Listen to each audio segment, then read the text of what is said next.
going to do a update on this 3-strand twist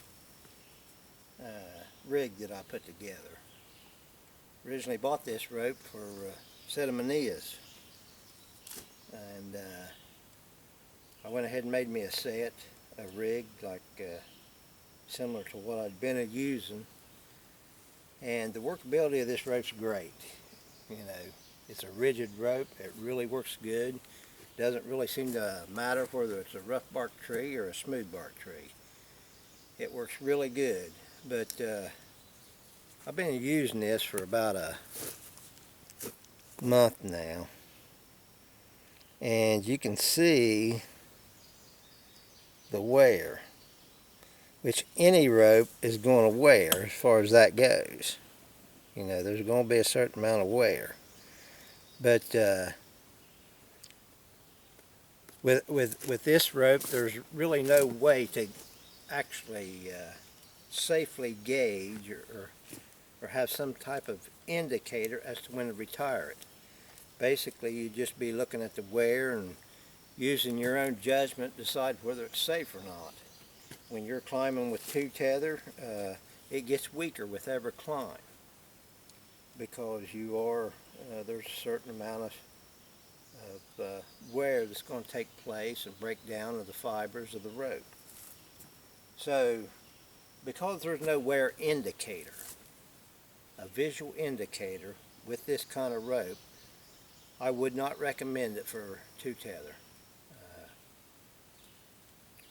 For tree climbing with 2 tether, I just would not recommend it. You'd be better off with a rope that you could visually have an indicator to say, hey, it's time to retire this rope.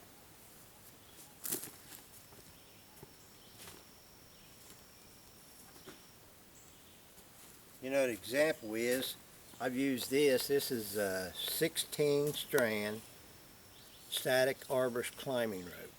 Okay, they use it for rigging and all different purposes. But if you look at this rope, one of the major areas you'll always want to inspect is the bend in your eye. This is good and solid yet. Now, there's some wear there, okay?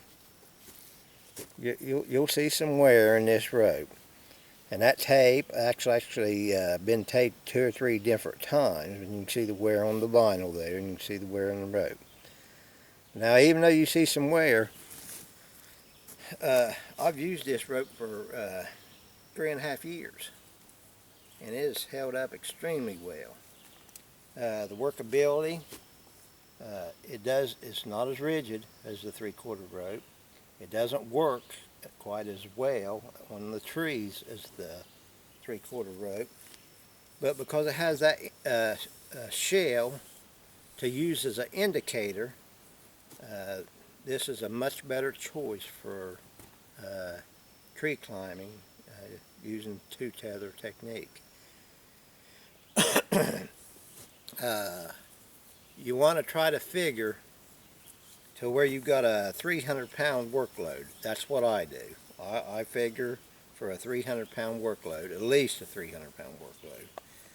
And basically, you take the strength of the shell, and that usually makes anywhere from 15 to 30%. You subtract that strength from your rope. Whatever the maximum strength of your rope, you subtract that from. And that will give you a number that you look for 10% of it, which will give you your safe workload.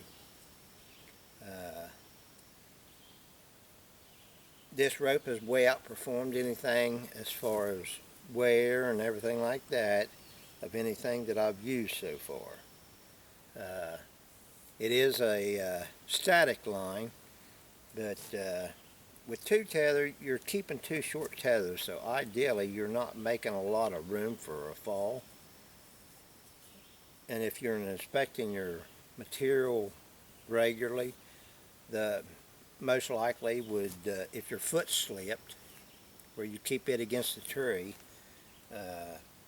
it wouldn't be like a free fall. You're not going to experience that. You should not experience that.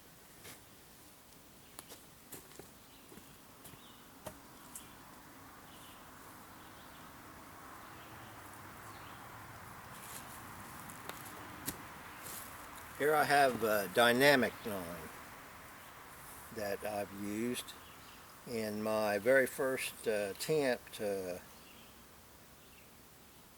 make me a rig from modern climbing rope. This was the rope I used. Now I had to make a bunch of alterations to it just to be able to get it stiff enough to work, and the pliability and it's soft makes it actually a horrible choice for two-tether climbing. This is a good line for rappelling. It's a good line for a stationary line. When I say a stationary line, you use steps or sticks and you're just climbing up the tree and then you tie yourself in. You know, it's good for that. It's you know, a good rope to use. But when it comes to two-tether climbing, this stuff is horrible. I mean, it really is. It's horrible. I know some of you guys are using even smaller diameter rope than this, and you know, the workability of their smaller ropes is, your efficiency goes way downhill when it comes to two-tether. So, just main thing this video is to cover is I don't recommend the 3/4 inch because there is no wear indicator, and whatever kind of rope you're using out there, I hope you're using your shell as a wear indicator. The first rig I made showed a lot more wear than what my 1/2 inch rope has shown, and so far the 1/2 inch has proved to be the best. And there's that happens to be blue ox. This happens to be Yale, but there's Samson and Sterling. They also make some good ropes. I haven't tried all of them, but just looking at reviews from arborists, you know, they talk about the actual wear on ropes, things like that, because they're working ropes. Like I say, it's not just about a stationary rope, it's a working rope. So I hope you guys use this information, and hope this helps somebody out. I appreciate you watching.